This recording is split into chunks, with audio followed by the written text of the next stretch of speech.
కొరకు వందనాలు ప్రభు పేరిట తెలియజేస్తున్నాను. నేను చాలా ఎగ్జైట్గా ఫీల్ అవుతున్నాను. కారణం ఏంటంటే అసలు ఈ సంవత్సరం ఎలా గడిచిందో అలా తెలియకోకుండా అడ్వెంట్ కాలంలోకి వచ్చేస్తున్నాను. వచ్చే ఆధారమే అడ్వెంట్ అంటే రాకడా లేక సిద్ధపాటు. ఈరోజు మనకు రాకడికి సంబంధించిన పాఠాలే మనకు ఇవ్వబడ్డాయి. రెండవ రాకడకు సంబంధించిన పాఠాలు అంటే క్రితంకాల చివరి వారు వినాల యేసు ప్రభు వారు మొదటి రాకను జ్ఞాపకం చేసుకుంటూ రెండవ రాకడ కొరకు మనమందరం కూడా సిద్ధపడాలంటే ఎలా ఉండాలి? మెలకు కలిగి ఉండాలి. ఎందుకు మెలకు కలిగి ఉండాలంటే ప్రభు చెప్తున్నారు, నేను దొంగ వలె వస్తాను. నెంబర్ 1. రెండవది, ఆయన వచ్చే విధానం చెప్తూ గర్భిణీ స్త్రీకి ప్రసవ వేదన కలుగునట్లుగా ఆ దినం ఉంటుంది. అంటే ఆమెకి పుట్టినప్పుడు ఎప్పుడు వస్తాయి ఆమెకి తెలియని గడిలో ఏ రీతిగా సంభవిస్తుందో నేను కూడా అలాగే వస్తాను అని ఆయన చెప్పారు. చూడండి, తెసలోనికైకి రాసినటువంటి మొదటి ఉత్తరం పౌలు గారు అద్భుతమైనటువంటి సంగతులు క్రీస్తు రెండవ రాకడ గురించి చెప్తూ, సహోదరులారా, ఆ కాలమును గురించి ఆ సమయమును గురించి మీకు అంటే మనకు రాయనక్కర్లేదా? సంఘానికి తెలుసన్నమాట. దేని గురించి? ఆ కాలము గురించి. ఏ కాలం అది? క్రీస్తు రాకడ కాలమును గురించి, క్రీస్తు రాక సమయమును గురించి మీకు రాయనక్కరలేదు. ఏమంటున్నాడు? మీకు రాయనక్కర్లేదు. రాత్రి వేళ పాయింట్ నోట్ చేసుకోండి. రాత్రి వేళ దొంగ ఎలాగూ వచ్చునో అలాగే ప్రభు దినము వచ్చునని మనకు తెలుసా? ఎస్. ఎప్పుడో యేసు ప్రభు అని చెప్పారు. ఈరోజు మత్తయి సువార్త 25వ అధ్యాయంలో ఆయన ఉపమానం చెప్తూ ఆ 10 మంది కన్యకల గురించి మాట్లాడుతూ, వారు అనుకోని గడియలో ఆయన ఎవరొచ్చారు? సిద్ధపడి అలక్ష్యం చేశారు. సిద్ధపడ్డారు కానీ మెలకుగా లేరు, నిద్రపోయారు. ఆ నిద్రపోయే సమయంలో ఏం వినబడింది? కేక వినబడింది. ఏమిటా కేక? ఇదిగో చెప్పాలి, ఇదిగో పెండ్లి కుమారుడు అనే మాట. ఎంతమంది విన్నారు? 10 మంది విన్నారు. ఎంతమంది విన్నారు? 10 మంది విన్నారు. ఏ మాట? ఇదిగో పెండ్లి కుమారుడు అనే మాట. మీరు గమనించాలి ప్రియులారా, నా దేవుని జనాంగమా, దేవుని ప్రజలారా, అపోస్తలుడైన పౌలు తెసలోనిక సంఘానికి ఉత్తరం రాస్తున్నారు. ఈ తెసలోనిక అనే ఒక సహోదరి, ఆమె అలెగ్జాండర్ గారి కూతురని. ఆ కూతురు చాలా ఉన్నతమైనటువంటి ప్రావీణ్యం, బుద్ధులకు ఆమె తండ్రి ఆమె వరకు ప్రాణాన్ని ఇచ్చినందుగా ఆ బిడ్డను ఆయన ప్రేమించాడు. The great Alexander second Alexander కాదు, అలెగ్జాండర్ తండ్రి ఈ సహోదరి అలెగ్జాండర్కి, గ్రీసు దేశం అలెగ్జాండర్కి తెసలోనిక ఏమవుతుంది? చెల్లి అవుతుంది. సీనియర్ బుష్, జూనియర్ బుష్ అని అమెరికాని 2 ప్రెసిడెంట్లు పరిపాలన చేశారు. ఒకటి ఎవరంటే జార్జ్ బుష్ అన్నారు, ఇంకొకటేమో జార్జ్ W. బుష్ అన్నారు. వారిద్దరు కూడా తండ్రి కొడుకులు. వాళ్ళిద్దరూ అమెరికా దేశాన్ని చెరో 10 సంవత్సరాలు వారు అమెరికాకి అధ్యక్ష పదవిగా ఉన్నారు. చెరో 8 అమెరికా దేశంలో 5 సంవత్సరాలు కాదు, వారి పదవి టర్మ్ 4 years. ఎన్ని సంవత్సరాలు? 4 years. మన PCC పదవి కాలం కూడా 4 years. మీరు ఆలోచించాలి. నేను ఎందుకు విషయాలు చెప్తున్నానంటే, ఈ తెసలోనిక రాసిన పత్రిక రాసేసరికి విశ్వాసులకు మీకు చాలా విషయాలు తెలుసు అని అంటున్నాడు పౌలు. అందుకు నేను అనుకుంటున్నాను, మీకు రాయన అనుకుంటున్నాను. అయినా కొన్ని విషయాలు నేను మీతో చెప్తాను. ఆ విషయాలు ఏంటనగా క్రీస్తు యొక్క రెండవ రాక. ప్రభు యొక్క మొదటి రాక గురించి ఇక్కడ మాట్లాడలేదు. మొదటి రాక నుంచి రేపటి దినం నుంచి అనగా వచ్చే వారం నుంచి మనం 4 అడ్వెంట్లు ఎన్ని ఆదివారాలు ఉంటాయి? 4 ఆదివారాలు ఉంటాయి. ఎప్పుడో 4 ఉంటాయి. తలకిందులుగా తపస్సు చేసినా భూమి తలకిందులు అయిపోయినా అడ్వెంట్లు ఎన్ని ఉంటాయి? 4 వీక్సే ఉంటాయి. 4 ఆదివారాలు మాత్రమే ఉంటాయి. త్రిత్వంలో అలా కాదు. ఒక్కొక్కసారి 27 ఆదివారాలు వస్తాయి. ఈ సంవత్సరం 23 ఆదివారాలకి త్రిత్వకాలం ముగిసింది. అంటే పెద్దయినా ఈ సంవత్సరం 23 ఆదివారాలకే త్రిత్వకాలం ముగింది. సంఘ క్యాలెండర్లో కాలిక్యులేషన్, ఈ గొగేరియన్ క్యాలెండర్ గ్రీసు దేశపు ఈ క్యాలెండర్ని వారు మనుగడలోనికి కాలగమనంలోనికి తీసుకున్నప్పుడు దాన్ని క్రమపరిచే విధానం చాలా అద్భుతమైంది. హీబ్రూ నెలలు ఉంటాయి. నీసాను, అబీబు, కిసాను, కిస్లేవు, ఇలా హీబ్రూ నెలలు ఉంటాయి. హీబ్రూ నెలలు ఉంటాయి. హీబ్రూ నెలలు వేరు, తెలుగు నెలలు వేరు, ఇంగ్లీష్ నెలలు వేరు. తెలుగు నెలలు అంటే చెప్పండి, తెలుగు నెలలు చెప్పండి. చైత్రము, వైశాఖం అవి తెలుగు నెలలు. ఇంగ్లీష్ నెలలు జనవరి. అంటే ఇప్పుడు మనం దేని ఫాలో అవుతున్నాం? బహుశా ఇంగ్లీష్ క్యాలెండర్ ఫాలో అవుతున్నాం. ఇదే క్యాలెండర్, ఇంగ్లీష్ క్యాలెండర్ని మనం ఫాలో అవుతున్నాం. ఈ క్యాలెండర్ ప్రకారంగా క్రీస్తు ప్రభు రెండో రాకడ కొంతమంది అంచనాలు వేస్తున్నారు. ఇదిగో ప్రభు వారు వచ్చేస్తారు, ఇదిగో ప్రభు వారు సౌత్ ఆఫ్రికాలో, ఉగాండాలో, లేకపోతే కొన్ని దేశాల్లో, గ్రీసులో ఇలా ప్రభు వారు వచ్చేస్తున్నారు. కొంతమంది ప్రవక్తలు లేచి ప్రకటిస్తూ ఉంటే, కొంతమంది ఇంకా ప్రభు వచ్చేస్తారు కదా పరలోకం వెళ్ళిపోతామని వాటికి చరస్థిరాస్తులు అమ్మేశారు. చాలా మంది రియల్ జరిగిన కథది, జరిగిన స్టోరీ ఇది, కళ్ళమల్లి సంగతులు కాదు. కొంతమంది ఆస్తులు అమ్మేసుకున్నారు. ఒక విధమైన వైరాగ్యం. ఏంటంటే వైరాగ్యం అంటారు.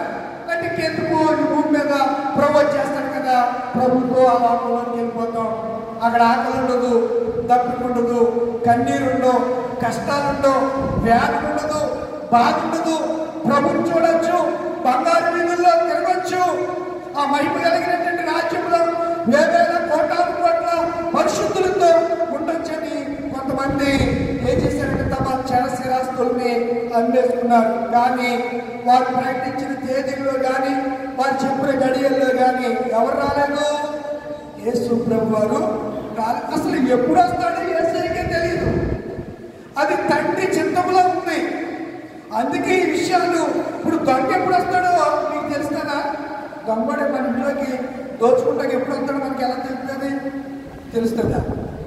మన ఇంటికి తాళాలు వేసి వెళ్ళిపోతే ఒక ఏడాది ముందు ఆడు పని చూసుకుని ఏ అర్ధరాత్రిలో ఇంటికాడ అందరూ వాటి మనకి నిద్రలోకి వెళ్ళిపోయిన తర్వాత సీక్రెట్గా ఎవరికి తెలియకుండా గొప్ప చెప్పుకోవచ్చి ఏం చేస్తాడు? దోచుకుని వెళ్ళిపోతాడు. ఇక్కడ అదే చెప్తున్నాడు. ఈ విషయాలన్నీ చెప్తూ రాత్రి వేళ దొంగ ఎలాగూ వచ్చినో అలాగే ప్రభువు దినము అనగా రాకడ దినము ఉండును అన్నాడు. ఏ దినం ఉండును అన్నాడు? ప్రభువు దినము. క్రీస్తు యొక్క రెండవ రాకడ అంటే దాన్ని పోల్చాడు అంతే తప్ప దొంగ వలె. అంటే దొంగ ఏ రీతిగా అయితే దోచుకోవడానికి వస్తాడో వచ్చేటప్పుడు ఇంటి వాళ్ళకి ఎలాగో తెలీదు, నేను వచ్చే గడియ కూడా ఎవరికి తెలియదు దాని భావం. అర్థమైందా? అంతే తప్ప యేసు ప్రభు ఇప్పుడు వచ్చేస్తాడు అప్పుడు వచ్చేస్తాడని చెప్తే నమ్మవద్దు అనే సంగతిని నేను మీకు జ్ఞాపకం చేస్తున్నాను. రాకడ సమయంలో కడిపూరు శబ్దంతో యేసుని చేరుకునే రాకడ సమయంలో యేసుని చేరుకునే విశ్వాసం నీకుందా? రామయ్య యేసయ్య వేగన రామయ్య, రామయ్య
కనబడతాయి.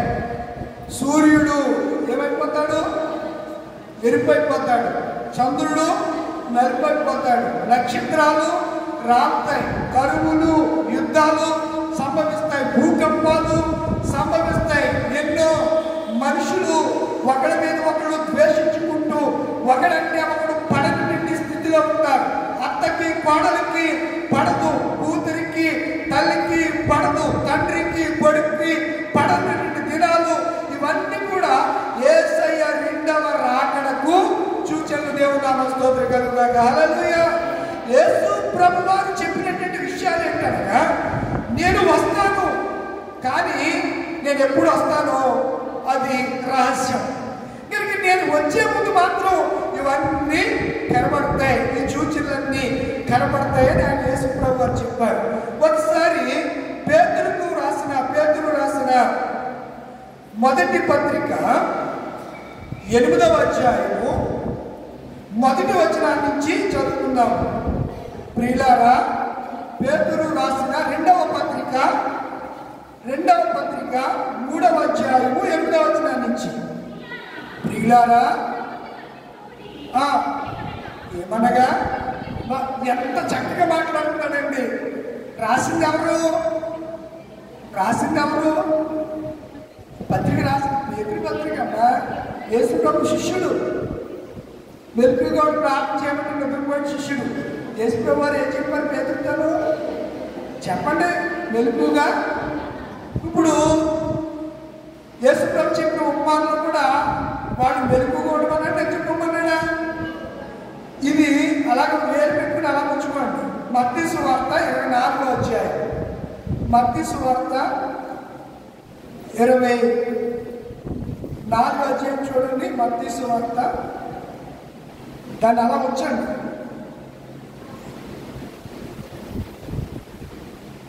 మత్తయి సువార్త 24వ అధ్యాయము 43వ వచనం నుంచి 42వ వచనం చదువుతాం. కావున చూడండి, చాలా అద్భుతంగా యేసే చెప్పాడు.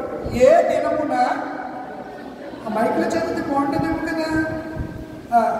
కావున ఏ దినమున ప్రభు వచ్చునో మీకు తెలియదు కనుక వెలుగుగా నుండి. ఏమన్నాడు? కావున ఏ దినమున మీ ప్రభువు, ఎవరు ప్రభువు? మన ప్రభువు, మన రక్షకుడు, మన విమోచకుడు ఒకసారి వచ్చి మన కొరకు రక్త తర్పణ చేశాడే, శిలువ యాగం చేశాడే. ఆ ప్రభువు ఎక్కడికి వెళ్ళిపోయాడు? పరలోకానికి వెళ్ళాడు. పరలోకం నుంచి మరలా వస్తాడు. ఎవరికి తీసుకెళ్ళడానికి? వధువు సంఘాన్ని తీసుకెళ్ళడానికి. లూథరన్ సంఘాన్ని ప్రభు మధ్యాకాశంలోనికి తీసుకెళ్ళడానికి ఏదో ఒక దినాన్ని వస్తాడు. కనుక సంఘంలో ఉన్న మనం ఏం చేయాలి? సిద్ధపడి మెలుకుకుండాలని చెప్తున్నాడు. కావున ఏ దినం మీ ప్రభు వచ్చిన మీకు తెలియదు కనుక మెలుకుగా ఉండండి. ఇందాక మీకు చెప్పారు, ఏ జామున ప్రభు చెప్తున్నారు స్వయంగా. ఇందాక దొంగ వలె ఆయన గడి ఉంటానని ఎవరు చెప్పారు? పౌలు గారు చెప్పారు. ఏ సంఘానికి? తెస్సలోనికే సంఘానికి. ఇప్పుడు స్వయంగా యేసుప్రభు గారు చెప్తున్నారు. యేసుప్రభు గారు చెప్తున్నారు మత్తయి సువార్తలో. ఏమంటున్నారు? ఏ జామున. మొన్న మన ఉపాస కూటాల్లో జాబ్ గురించి మనం మాట్లాడుకున్నాం. జాబ్ వచ్చి ఎన్ని గంటలు? 4 hours జ్ఞాపకం చేసుకున్నప్పుడు దాని గురించి మనం వెళ్ళొద్దు. కనుక ఏమంటున్నాడు? ఏ జాబును దొంగ వచ్చునో ఇంటి యజమానునికి తెలిసి ఉన్న ఎడల అసలు ఎలా ఉంటాడు? దొంగడు చెత్తిపోతాడంటే మెలుకుగా ఉంటాడా, నిద్రపోతాడా? తన సొత్తు ఒకటి అప్లాయించడానికి వస్తున్నాడు అని ముందుగా అనౌన్స్ చేసి వస్తే ఎలా ఉంటాడు? మనకి ప్రభువారు నేను వస్తాను అని చెప్పినా సరే మనం నిద్రపోతున్నాం. ప్రభువారు ఏం చెప్పారు? వస్తానని చెప్తే మనం ఎలా ఉండాలంట? ఎలర్ట్గా ఉండాలి, మెలుగుగా ఉండాలి. కానీ ఆయన వస్తానని చెప్పినా సరే అబ్బా కొంతమంది నిద్రపోతారు ఎక్కువ. ఆయన ఏమంటారు? నిద్రపోతులు అంటారు. వాళ్ళు నిద్రపోతులు, సోమరిపోతులు, తిండిపోతులు, త్రాగుపోతులు, పోతులు చాలా ఉంటాయి. ఇలాంటి వాటి గురించి బయట చెప్తుంది కదా. ఏమంటున్నాడు? ఏ దినముడు ప్రభు వస్తాడో, ఏ జాబుడు దొంగ వస్తాడో ఇంటి యజమానికి తెలిసి ఉండడంలా అసలు ఎలా ఉంటాడంట? మెలుగుగా ఉండి, అక్కడ కామాలేదు, పులి స్టాప్ లేదు చూడండి, పులి స్టాప్ ఎక్కడుందో చూడండి. తన ఇంటికి కన్నము వేయనీయడని మీరు ఎరుగుదురు, అక్కడ పులి స్టాప్ ఉంది. ఆ సెంటెన్స్ అక్కడ క్లోజ్ అయింది. యేసు ప్రభువు చెప్పినటువంటి సెంటెన్స్ 43 ఏ జాబున దొంగ వచ్చిన అనేది పులి స్టాప్ ఎక్కడుంది? మీరు 42 అక్కడ యారో మార్క్ ఉంది. యారో మార్క్ ఇలా ఉంది. ఎక్కడుంది యారో మార్కు? గమనించారా? మెలకువగా ఉండేది కాడ ఏముంది? యారో మార్క్ అంటే జాగ్రత్త అని. మీరు ప్రశ్న రాసినప్పుడు ఇలా క్వశ్చన్ మార్క్ వేస్తాం. ఇలా క్వశ్చన్ మార్క్ ఎలా ఉంటుంది? క్వశ్చన్ మార్కు ఇలా ఉండి ఇలా ఉండాలి, దాని క్వశ్చన్ మార్క్. యారో మార్క్ అంటే బాణం ఇలా పైకన్నా ఉంటుంది, ఇలా దాన్ని యారో మార్క్ అంటారు. కొన్నిసార్లు ఊరికి వెళ్తుంటే ఇలా రాసి ఇలా బాణం గుర్తించి ఆ ఊరు మేము రాసిపడి ఉంటుంది. చూడలేదు ఎప్పుడైనా బోర్డు మీద? అది యారో మార్క్ అంటే అది. క్వశ్చన్ మార్క్ వేరు, యారో మార్క్ వేరు. ఇక్కడ ఏ జాబున దొంగ వచ్చినో ఇంటి యజమానికి తెలిస్తే వాడు ఎలా ఉంటాడంట? ఏవైపోకుండా కన్నము వేయకుండా, ఏవైకుండా కన్నము వేయకుండా, కన్నము వేయనీయడని మీరు ఎరుగుదురు. ప్రాముఖ్యమైనటువంటి వచ్చిన చదివిస్తున్నాను. మీరు అనుకుని గడియలో, మీరు చాలా మంది అనుకుంటారు ఇదిగో వచ్చేస్తున్నాడు, అదిగో వచ్చేస్తున్నాడు. మీరు అనుకున్న గడియలో ఎప్పుడును రాడు. మీరు అనుకుని గడియలో మనుషు కుమారుడు వచ్చును కనుక, ఏం మాట్లాడుతున్నాడండి చాలా అర్థవంతంగా. మీరు అనుకుని గడియలో మనుషు కుమారుడు వచ్చును కనుకనే మీరును సిద్ధముగా ఉండాలి. ఎలా ఉండాలంట? సిద్ధం సభలకు వెళ్తామా? చెప్పండి. ఆ మధ్యలో జగన్ గారు ఆయన సభలకు పేరు పెట్టాడు. ఏంటో పేరు? అయ్యో మీరు వెళ్ళలేదా? దేవాలయం కూడా పెట్టారు అగ్రికల్చర్ మార్కెట్ దగ్గర. ఏం పేరు? సిద్ధం మహాసభలు. ఏ సభలో? సిద్ధం సభలు పెట్టాడు ఆయన. అంటే మేము రెడీగా ఉన్నాం ఓటు వేయడానికి అని అంటే ఆయన ఓటు వేయలేదులే, సిద్ధం అన్నారు కానీ ఒకడు వేయలేదు. అవేమి మనకి రాజకీయాలు ఉంది కానీ అంటే సందర్భం వచ్చింది కానీ సిద్ధం అంటే నేను రెడీగా ఉన్నాను, నేను ఈ పని చేస్తాను, అది దాని మీనింగ్. సిద్ధంగా ఉండమంటే మీరు వస్తే నేను తప్పకుండా వస్తాను, మీకోసం నేను ఎదురు చూస్తున్నాను. నిరీక్షణ అనే మాటకి ఎదురు చూపని కూడా ఒక అర్థం. నిరీక్షణ అనే మాటకి అంటే నేను నిరీక్షణతో ఉన్నాను, మీరు తప్పకుండా వస్తారు అని.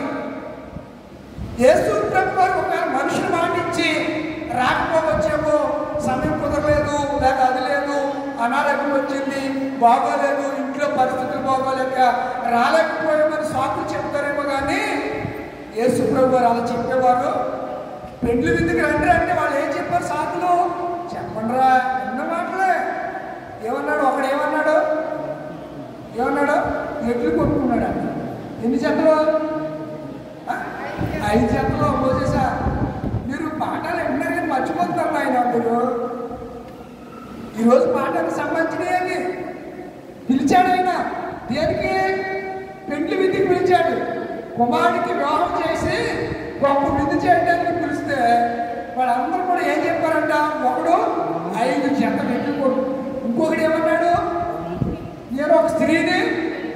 ఇంకొకటి ఏమన్నాడు? పొలం కొనుక్కున్నా అన్నాడు.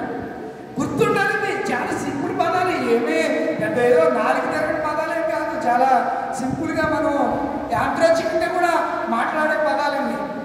ఒకడేమో ఎట్లు కొనుక్కున్నాడంట, ఒకడేమో పెళ్లి చేసుకున్నాడంట, ఒకడేమో పొలం కొనుక్కున్నాడంట.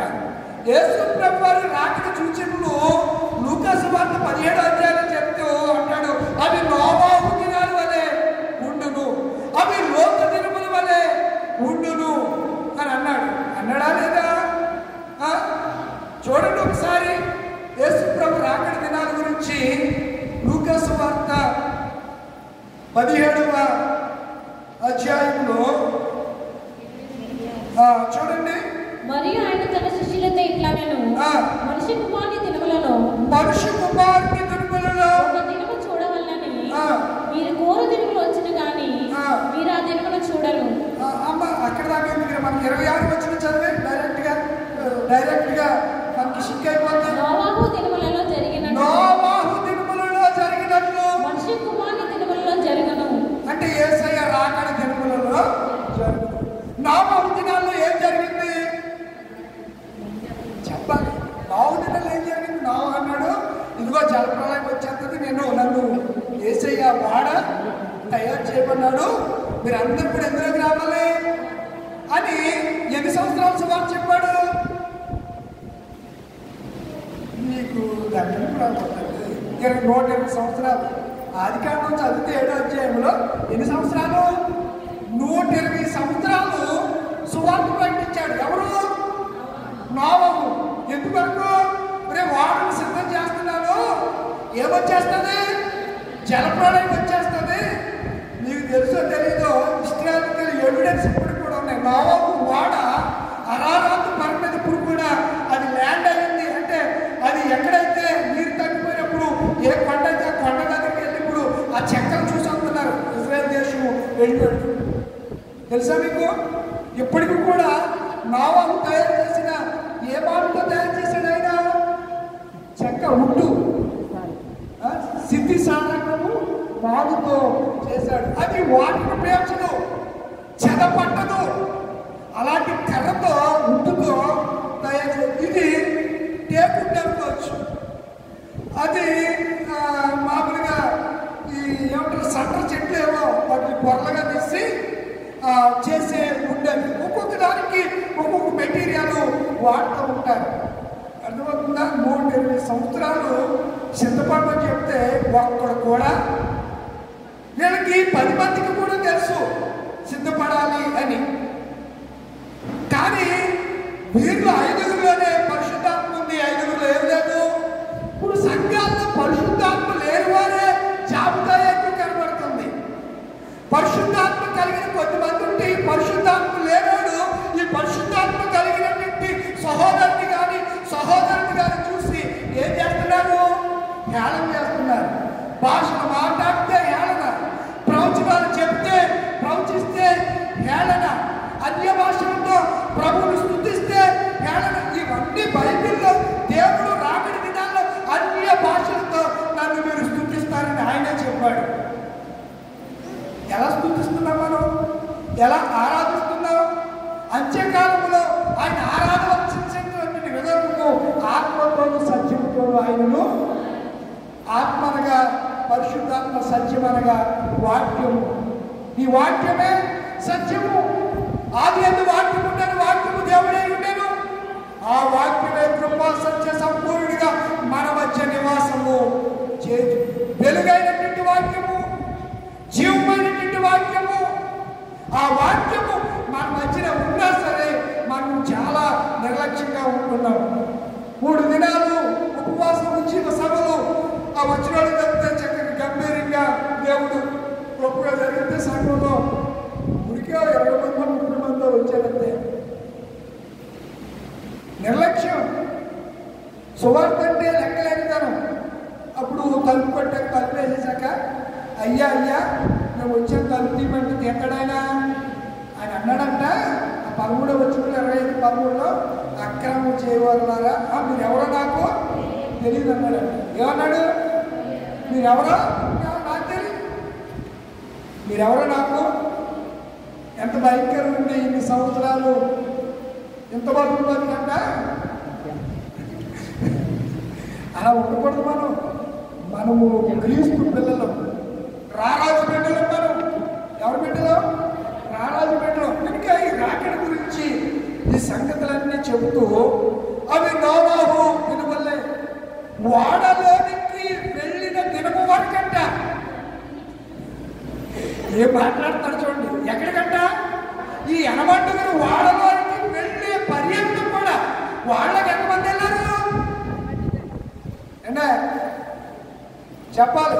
జ్ఞానప్రకాశం గారా ఉడికే అంటారు మీరు. వాళ్ళకి ఎంతమంది వెళ్ళారు? వాళ్ళకి వాళ్ళకి ఎంతమంది వెళ్ళారు? నలుగురా ఎనమండుగురమ్మా. ఏంటిరా ఎవరంటారా? ఎనమండుగురు. నాకు ఎనమంటారు మరి, నాకు ఎనమంటారు. అక్కడ ఆ సిస్టర్ ఏమో నలుగురు అంటుంది మరి. నువ్వు ఎనమండుగురు అంటూ నాకు ఎనమల్లా. ఎనమండుగురు నావాళ్ళ గారికి 3 కొడుకులు, నావాళ్ళ గారు నావాళ్ళ గారు భార్య, 3 కొడుకులకు 3 భార్యలు, 6 వాళ్ళిద్దరు. ఎంతమంది?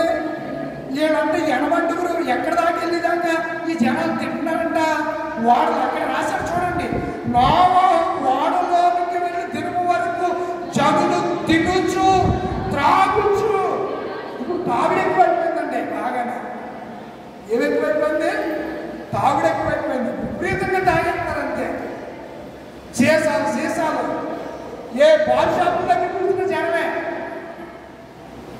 ఎక్కడ చూసినా ఏ పైసీ సెంటర్ దగ్గర చూసిన, ఏ కర్రీ పాయింట్ దగ్గర చూసిన జనాలే తిండం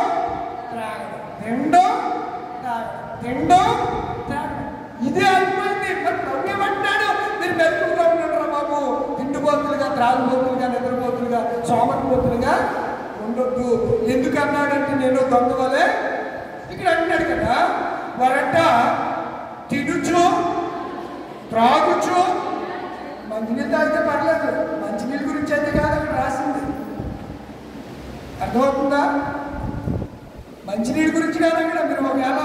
మీరు అలా అనిపించేసుకుంటారు కూడా, మార్చేసుకుంటారు మీరు. అబ్బో త్రాగుచు, పెండ్లి ఆడచ్చు, పెండ్లికి ఇవ్వడుచు. నిన్న సుప్రీంకోర్టు జడ్జిమెంట్ ఇచ్చింది. సుప్రీంకోర్టు ముస్లిం గురించి తలాక్ అంటారు. ఏమంటారు? తలాక్ అంటే ఇష్టం లేకపోతే 3 సార్లు బోర్డులో ఇలా నిలబడి ఏం చెప్పొచ్చు? ఆడవాళ్ళు ఏం చెప్పచ్చు? తలాక్ అని 3 సార్లు అంటే వెంటనే డైవర్స్కి ఇచ్చేస్తారు. ఎవరు? సుప్రీంకోర్టు న్యాయమూర్తి. అది ముస్లిం చట్టం. హిందూ ధర్మశాస్త్రం, ధర్మ చట్టం, లేదా క్రైస్తవ చట్టం అలా కాదు, వాళ్ళకి ఇచ్చింది. మీరు అందుకే మరి ఒక్కొక్క సాహిబ్ గారికి, ఒక్కొక్క ముస్లిం సహోదరుడికి 80, 90 బిన్ లాడెన్ గారికి 80 భార్య లాంటి. ఎక్కడ చంపారు తెలుసా మీకు? పాకిస్తాన్లో చంపారు. బిన్ లాడెన్ తెలుసా? బిన్ లాడెన్ అమెరికా మీద దాడి చేసినటువంటి వ్యక్తి. అతనికి అంతమంది భార్యలు, 50 మంది పిల్లలాడికి. అంటే వాళ్ళ సంప్రదాయం వాళ్ళు. నేటి దినాల్లో సుప్రీంకోర్టులో ఒక జడ్జిమెంట్ వచ్చినప్పుడు ఈ విషయం చెప్తూ ఎక్కువ కేసులు విడాకుల కేసులే ఉంటున్నాయంటే, ఎక్కువ తగాదా కేసులు, లేదా సివిల్ తగాదాలు, కొట్టుకోవడాలు, మనీ కేసుల కంటే ఎక్కువ డైవర్స్ కేసులు ఎక్కువ కోర్టుల్లో పెండింగ్లో చాలా ఫైల్ ఉండిపోయి అంటారు. అందుకని సుప్రీంకోర్టు ఏం చెప్పిందంటే, మీరు లోకల్ ఉన్నటువంటి జడ్జిస్ అంతా మీటింగ్ వేసుకుని లోక్ అదాలత్ అనే దాన్ని, ఏ అదాలత్తో లోకల్ అదాలత్ అని పెట్టి సమస్యకు వాళ్ళు రాజీ పడితే వెంటనే సమస్యను అక్కడికక్కడే ఏం చేయాలి? పరిష్కరించాలని సుప్రీంకోర్టు గైడ్ లైన్స్. రోజుకి తగాదాలు పెరిగిపోతూ ఉన్నాయి. కారణం ఏంటనగా, ఎందుకు పెళ్లి చేసుకుంటాడు వీడికి తెలియదు. వీడికి పెళ్లి అంటే అదేదో తాగి తట్టుకుంటున్నాడు. పెళ్లి దేవుడి యొక్క ఏర్పాటు. అందుకే బైబిల్ ఏం చెప్తున్నాడు? వివాహం అన్ని విషయంలో ఘనమైందని దేవుడు ఏర్పాటు చేసిందండి. కనుక దాని విషయంలో చాలా జాగ్రత్తగా ఉండాలి. పెళ్లి ఆడచ్చు. అంతలో ఇలా ఉంటుంటారంటే, అంతలో అనుకోని గడియలో ఎవరు వచ్చారు? దొంగ వల్లే ఎవరు వస్తారు? ఇక్కడ అంతలో మేము ఏం జరిగిందో చూద్దాం. అంతలో జలప్రయాణం వచ్చి వారందరినీ, అంతలో తలుపు వేయబడింది. వాళ్ళు ఎక్కడ ఉండిపోయారు? 5 కన్నీళ్ళు ఎక్కడ ఉండిపోయారు? బయట ఉండిపోయారు. అంతలో ఏమొచ్చింది? జలప్రలయం వచ్చింది. నావా కుటుంబం ఎందులోకి వెళ్ళిపోయింది? వాడిలోకి వెళ్ళిపోయింది. తలుపు ఎవరు వేసారు? దేవుడు వేసాడు. అది సంగతి. నావా అయితే నావ తాత ప్లీజ్ తాత అంటే ఎరమరిగా నువ్వు వెళ్ళి తాత అంటే తీసుకుంటేనే పైన జాలిపోయి మూసేసింది ఎవరు? ఇంకా ఆయన ముందు ఎవరికంటాడండి? ఆ తలుపు మూసేసింది ఎవరు? అందుకే ప్రకటన తలుపుని ఎదుట తీసి ఉంచాను, దాన్ని ఎవడు నేను వేసేస్తాను ఎప్పుడోకప్పుడు. ఇప్పుడు తీసి ఉంచాను, ఎప్పుడోకప్పుడు వేసేస్తాను. కనుక తలుపు మూలికి మునిపే, తలుపు వేయక మునిపే మీరు ఎరుకోని చూడడానికి వేగుల వారు వెళ్ళారు. ఎరుకోని చూడడానికి ఎవరు వెళ్ళారు? వేగుల వారు వెళ్ళారు. ఎరుకో పట్టణంలో ఒక వేశ్య ఉంది. ఆమె పేరేం పేరు? రాహాబు. ఏ పేరు? రాహాబు. ఈ వెళ్ళిన వేగుల వారిని తన ఇంట్లోకి చేర్చుకుంది. ఈలోపు సైన్యం వెళ్ళి వెనక ప్రారంభించింది. ఇది మిద్దెక్కిచ్చేసి ఒక జబ్బులో పెట్టి జమ్ముతో కప్పేసింది. సైన్యం వచ్చారు. బయటికి వెళ్దామంటే ఎరుకోకున్నటువంటి ప్రధాన గుమ్మాలు ఏం చేయబడ్డాయి? మూయబడ్డాయి. మరలా తీస్తారు. ఎప్పుడు తీస్తారో ఆ టైం ఉంటారు, టైమింగ్స్ ఎప్పుడు పడితే అప్పుడు తీసే పరిస్థితి కాదు. అప్పటి వరకు వాళ్ళు ఎందులో ఉండిపోయారు? ఆ రాహాబు అనే వేశ్య ఇంట్లో ఉండిపోయారు. ఆమె వాళ్ళకి భోజనం పెట్టింది. ఇంతకు మీరు ఎవరంటే ఆయన అంతకు ముందే ఉంది. ఎవరి గురించి? ఇశ్రాయేలు ప్రజల గురించి. మీ దేవుడు చాలా అద్భుతాలు చేసేవాడు, తప్పకుండా ఎరుకో పట్టణాన్ని మీరు వశపరుచుకుంటారు. అప్పుడు నా కుటుంబాన్ని ఒకసారి కొంచెం ప్లీజ్ జ్ఞాపకం చేసుకోరా, కనికరించరా అని అడిగింది. సరే, ఇశ్రాయేలు మాటిస్తే దేవుడి పిల్లలు అయిన క్రైస్తవులు మనం కూడా మన మాట అవునంటే అవును, కాదంటే కాదుగా ఉండాలి. మాటిచ్చారు. సరే, నీ కిటికీ ద్వారబంధాలకు ఏం కట్టాలి? ఆ కిటికీ దానికి ఏం ఎర్రని దారం కట్టు. అప్పుడు ఆ ద్వారం చూసి నీ కుటుంబాన్ని నాశనం చేయకుండా, నీ ఇంటిని పడగొట్టకుండా మేము నిన్ను క్షేమంగా కాపాడుతామని చెప్పారు. నేను ఎందుకు విషయాలు చెప్తున్నానంటే, అంతలో ఏమొచ్చేసిందంట? జలప్రళయం వచ్చింది, అందరినీ నాశనం చేసింది. ఇంకో మాట మాట్లాడుతుంది. ఇది ఎవరు చెప్పారనుకుంటున్నారు? మత్తయి సువార్త 24, మత్తయి సువార్త 25, లూకా సువార్త 17, 18 అధ్యాయాల్లో క్రీస్తు రాకడ గురించి ఆయన స్వయంగా చెప్పిన మాటలు, యేసయ్య స్వయంగా చెప్పినటువంటి మాటలు లోతు దినములలో జరిగినట్లుగా జరుగును. ఏ దినాలంట? లోతు దినాలు. లోతు దినాల్లో జరిగినట్లుగా. లోతు గారి గురించి మీకు తెలుసు కదా. ఈయన గారు కూతుర్ని పెళ్ళాన్ని ఇంట్లో వదిలేసి ఎక్కడ కూర్చునేవాడు చెప్పండి? ఊరి గౌరవాన్ని కూర్చునేవాడు అండి. చదవండి రా బైబిల్లో.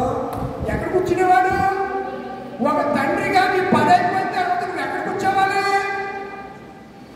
ఇంట్లో ఉండాలి. మొన్న మన పిల్లలు చాలా అద్భుతంగా చేశారు సండే స్కూల్ సండే. నేను మొట్టమొదటిసారి అంత క్రమంగా సంఘరాధన కీర్తనలు అంత డెడికేట్గా పాటలు మొట్టమొదటిసారి చూసాను. పిల్లలు చాలా బాగా పాడారు. అందుకే అన్నాను మిమ్మల్ని చూసి మనం ఏం తెచ్చుకోవాలి? బుద్ధిగా సిగ్గు తెచ్చుకోవాలి. బుద్ధి వేరు, సిగ్గు వేరు. అది కూడా చాలా బాగా చేశారు. మిమ్మల్ని మీ సండే స్కూల్ టీచర్ని ఉద్యోగ సంస్థలకి ఎక్కడ తీసేయండి, ఇంకా బాగా చేయండి. కొన్ని మన పిల్లల కన్నా మంచి సన్మార్గంలో వాళ్ళంతా నడిపిద్దాం, బాగా. లోతు కబడ్డీ కూర్చుండేవాడు. మీరు ఆదికాండలో చూస్తే మనకు ఆ విషయాలు కనబడుతూ ఉంటాయి. చదవడానికి సమయం కాదు కదా. లోతు దినాలు ఏం జరిగాయంట? జనులు తినచ్చు, త్రాగచ్చు. ఇప్పుడు కూడా అయ్యే జరుగుతున్నాయి. తింటున్నారు, తాగుతున్నారు, కొంటున్నారు. ఈ మధ్య ఈ భీమవరం పెంచారు. మీ కొమ్మరాడి గొల్లపూడి కానించి భీమవరం మేము ఉండే ఏరియా వరకు రియల్ ఎస్టేట్ వెంచర్ అంటారు దీనంతా. మీకేం బైపాస్ అయిపోతుంది, ఎలా ఉంటుంది? బైపాస్ ఎలా ఉంటుంది తెలుసు కదా, మీకు తెలీదా? జగదీష్ మెరీన్ ఈ పక్క నుంచి అలాగా బైపాస్ అలాగా వేరువస్తులు హైవే కలుగుతుందన్నమాట. అలా దిగమరుగు అలా నేషనల్ హైవే ఇలా చక్రం నుంచి చక్రం రాయిల నుంచి ఇలా బైపాస్ అవుతుంది. మీరు అసలు మీ పని ఎలా పడతాలో ఉంటుంది. ఊళ్ళకి అయితే గొప్ప పని నిజమే. ఎందుకే రుద్దుతారు పట్ల సర్వే చేస్తున్నారు. అక్కడ ఏదో పిడకాలని కోడి ఉందంట. ఆ కోడికి కూడా మొన్న మొన్న సర్వే చేశారంట. నాకు ఆయన ఫోన్ చేసి ఆ పిడకల మేనేజర్ మా కోడి సర్వే చేశారంటే అక్కడ నేను సైట్ కొనడానికి వస్తున్నాను, మీరు కూడా రండి చూడడానికి అన్నారు. బాబు నాకంత తీరిక ఎక్కడ అని అన్నారు. ఎందుకు చెప్తానంటే రేపు ముందు మీ పరిస్థితి మారిపోతుంది.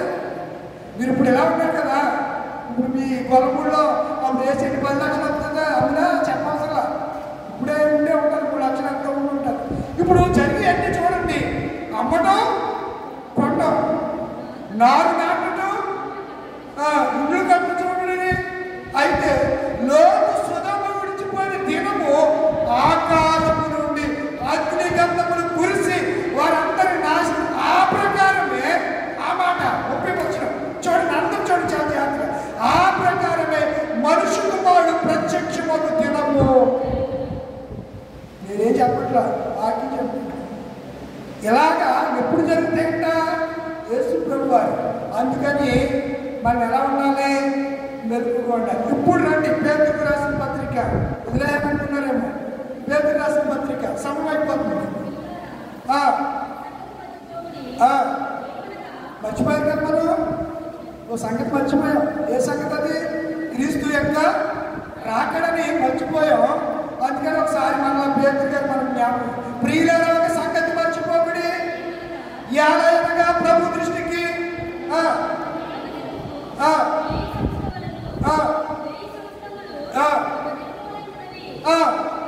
కొందరు అనుకుంటున్నారు, బుద్ధి లేని కంటికి అనుకుంటారంట. ఆలస్యం అయిపోతే వస్తాడు, వచ్చినప్పుడు చూద్దాం అనుకుంటారంట. కొందరు ఆలస్యమని ప్రభు తన వాగ్దానం గురించి, అంటే నేను వస్తానని చెప్పిన మాట గురించి ఆలస్యం చేయవాడు కాడు. కానీ ఎవడను నశింపవలనని ఇచ్చేయించగా అందరూ మారు మనసు పొందవలని కోరుచు మన ఎడల దీర్ఘ శాంతము గలవాడై ఉన్నాడు. అయితే 10వ వచనం ఇంపార్టెంట్. అయితే ప్రభు దినము దొంగ వచ్చినట్లు. మనం ఇందాక నుంచి అవే ఆలోచన చేస్తున్నాం. ప్రభు దినము ఎలా వచ్చినట్ట? అయితే ప్రభు దినము దొంగ వచ్చినట్లు. ఆ దినమున ఆకాశము మహాధ్వనితో గతించిపోను పంచభూతాలు. పంచభూతాలు అంటే చెప్పాలి. ఆకాశము, భూమి, నీరు, అగ్ని, గాలి. వీటిని ఏమంటారు? పంచభూతాలు అంటారు. ఇవన్నీ అంట మిక్కుటమైన వేగముతో వేగముతో లైవైపోవును. భూమిలో దాని మీద కృత్యములు కాలిపోవు. ఇవన్నీ ఇట్లు లైవైపోవును కనుక ఆకాశము రవులుకుని లైవైపోవునట్టు పంచభూతాలు మహావేగముతో కరిగిపోవునట్టు దేవుని దినము రాకడి కొరకు కనిపెట్టచ్చు. దాన్ని అపేక్షించు మీరు పరిశుద్ధమైన ప్రవర్తనతోను భక్తితోను ఎంతో జాగ్రత్త గలవారై ఉండవలను. ఎలా ఉండాలి? జాగ్రత్త అంటే మాకు అజాగ్రత్త ఎక్కువైపోయింది. అస్సలు భయం లేదండి. భయం లేకపోవడంట బజార్లో పెట్టిందంట. కేసీఆర్ గారు డైలాగ్ ఇది. కేసీఆర్ తెలంగాణ మాజీ చీఫ్ మినిస్టర్ గారు భయం లేకపోవడంట. ఆయన మాట్లాడు ఎక్కడ పెడుతుంది? బజార్లో పెట్టిందంట. భయం లేదా నీకు అంటాడు ఆయన వాడికి మాట స్టైల్ అలాంటిది. కనుక ఇక్కడ మనం చూస్తే భక్తితో ఎంతో జాగ్రత్తగా మనం ఉండాలి. దేని కొరకు? రాకడ కొరకు. ఏ రాకడ కొరకు? మనం అందరం కిస్మిస్ కోసం ఎప్పుడో వచ్చాడైనా 2025 సంవత్సరాల క్రితం వచ్చాడు. తన పని ముగించుకుని మరలా ఆయన పుట్టడు. ఒకసారి పుట్టేశాడు, ఒకసారి చనిపోయి తిరిగి లేచి పరలోకానికి వెళ్ళిపోయాడు. ఇప్పుడు మనల్ని తీసుకెళ్ళడానికి ఇప్పుడు మొదటి రాకను జ్ఞాపకం చేసుకుంటూ ముగిస్తున్నాను. రెండవ రాక కొరకు మనం ఏం చేయాలి? సిద్ధపడాలంటే మెలకువగా ఉంటున్నావా? మెలకువగా ఉండండి. పలుమార్లు దేవుడు మనల్ని మెలకువగా ఉండండి అని ఆయన హెచ్చరిక చేస్తూ ఉన్నాడని సంగతి జ్ఞాపకం. చివరిగా రిఫరెన్స్ మీకు ఇస్తాను చూడండి. చక్కని మంచి రిఫరెన్స్ని ఇస్తాను. ప్రకటన గ్రంథం ప్రకటన గ్రంథం 3:3 అధ్యాయము 3వ వచనం. అమ్మా, ఉపదేశము దేవుడి వాక్యం ఎలాగా విని ఉపదేశం పొందుతావో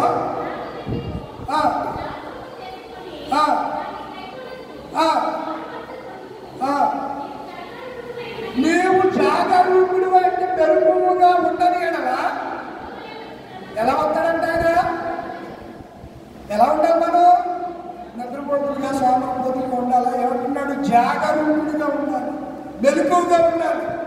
మనకు మాట ప్రకటన గ్రంథం నుంచి మీకు నేను జ్ఞాపకం చేస్తాను చూడండి. ప్రకటన గ్రంథం 3వ అధ్యాయం 1వ వచనం. సార్దీసులోని సంఘపు దూతకు ఇలాగూ రాయుము, ఓ సంగమా, ఎపిఫాన్య గొల్లపూడి ముదిరేని సంగమా, 7 నక్షత్రములు చేత పట్టుకొని 7 దీప స్తంభాల మీద సంచరించువాడు చెప్పు సంగతులు ఏమనగా, ఏంటంట? క్రియలంటే పనులు. మన పనులన్నీ చూస్తున్నాడు. ఏముండమంట? జీవించుచున్నామన్న పేరు మాత్రము నీకు ఉన్నది, కానీ నీవు మన పనులు ఎలా ఉన్నాయి? మృతమైన పనులు చేస్తున్నామా? మన పనులు, మన క్రియలు ఎలా ఉన్నాయి? మన బాధ్యత ఏమిటి? ముందుగా సిద్ధపరిచిన సక్రియలను చేయడానికి దేవుడు మనల్ని ఏర్పాటు చేసుకోలేదా? ఎఫెసీ రాసిన పత్రికలో అపోస్తలుడైన పౌలు అంటాడు కదా, ఎఫెసీ రాసిన పత్రిక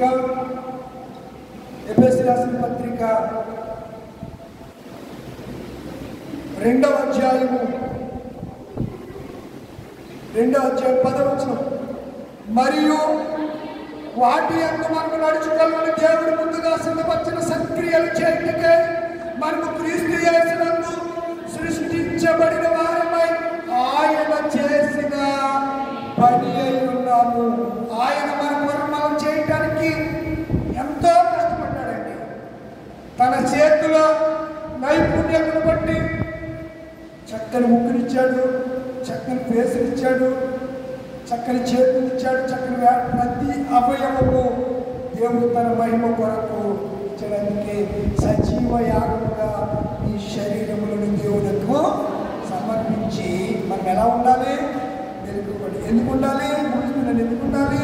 ఆయన త్వరగా వస్తున్నాడు. ఎలా వస్తాడు? దొంగలా వస్తాడు. వచ్చేటప్పుడు ఎలా ఉంటాయి?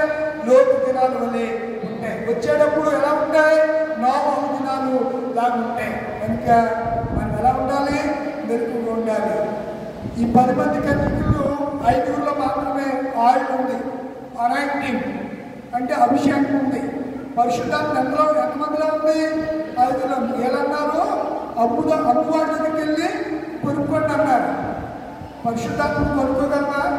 ఒకటి ఇలాగే కొనుక్కోవాలని మోసేసా. పౌలు భక్తుల దగ్గరికి డబ్బట్టుకొచ్చి ఇచ్చాడు. పౌలు గారు పాపం గుడ్డోడు అయిపోతుంది అన్నాడు. అంటున్నాడు గుడ్డోడు అయిపోయాడు. గాడిని అది వేరే పేరు. గాడి చేసేవాళ్ళు ఎక్కువైపోయారు ఈ రోజుల్లో. ఎవరు? గాడి చేసేవాళ్ళు ఎక్కువైపోయారు. స్వస్థతల పేరుని గాడిని, ఏవేవో ప్రవచనాల పేరుని గాడిని చేస్తూ మనుషుల్ని మభ్యపెడుతూ వశపరుచుకుంటూ, ఈ పదం వాడితే బాగుంటుంది, వశీకరణంటే బాగుంటుందేమో, వారి వశంలోనికి తెచ్చేసుకుంటున్నారు కొంతమంది అబద్ధ బాధలు. కనుక మనం ఎలా ఉండాలి? జాగ్రత్తగా ఉండాలి, వెలుగుగా కూడా ఉండాలి. కనుక పరిశుద్ధాత్మ అనేది ఎక్కడ అంగడిలో అమ్మబడే సరుకు కాదు, బజార్లో దొరికే సరుకు కాదు, షాపుల్లో దొరికే సరుకు కాదు. నీవు మారు మనసు పొందుకు పరిశుద్ధాత్మ అనే వరము నువ్వు ఈ 5 పొందాలి. కానీ వీళ్ళు ఏం లేదు, పరిశుద్ధాత్మ లేదు. వీళ్ళు 5 ఏముంది? మరి అందుకే వాళ్ళు ఏమన్నారు? బుద్ధి గల కన్యకులు అన్నారు. వీళ్ళు ఏమన్నారు? బుద్ధి లేని వాళ్ళు ఏం తింటారు? పందులు పొట్టు తింటారమ్మా. బుద్ధి లేనివాడు కాబట్టి ఎక్కడికి వెళ్తున్నాడు? పందులు తినలేదు. పందులు పొట్టు తప్పిపోయినాడు. నా ఇలాగే ఉంటాయి సెకండ్. మీరు వెంటనే చెప్పారు అంతే. వాడు బుద్ధి లేదు కాబట్టి వెళ్ళి ఏం తిన్నాడు? పెంట తిన్నాడు. బుద్ధి వచ్చాక ఏం చేశాడు చెప్పండి? ఇంటికి వచ్చాడు. ఇంటికి వచ్చాక ఏం తిన్నాడు? పంచభక్ష పర్వాలు తిన్నాడు. పొట్టులు లేనివాడికి ఒంటి మీద ఏమొచ్చేసాయి?